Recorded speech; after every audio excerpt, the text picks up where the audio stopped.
துள்ளி குதித்து சீறி வரும் காளையின் திமிலை பிடித்து காளையர் ஒருவர் அடக்குவது போன்றிருக்கிறது அந்த சிலை. கண்களை ஈர்க்கும் அந்த கலைவண்ணத்தை படைத்தது யார் பார்க்கலாம்.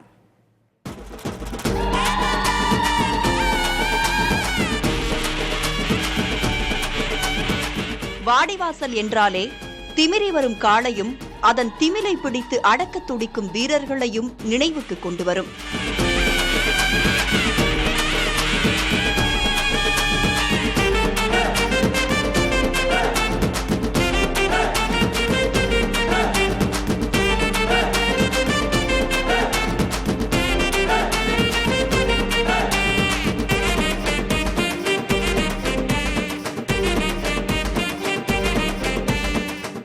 தமிழர்களின் வீர வரலாற்றை பறைசாற்றும் ஜல்லிக்கட்டு போட்டி நடைபெறும் இடங்களில் வைப்பதற்காக ஜல்லிக்கட்டு காளையின் சிலையை மிக தத்ரூபமாக வடிவமைக்கும் பணி கும்பகோணத்தில் நடைபெற்று வருகிறது.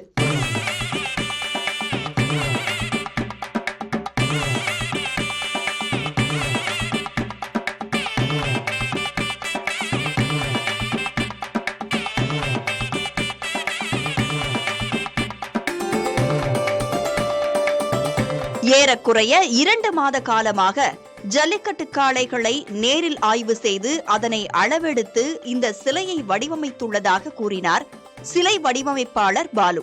கும்பகோணத்தில் உள்ள அரசு கவின் கலைக்கல்லூரியில் சிற்பக்கலை பயின்றிருக்கிறார் அவர்.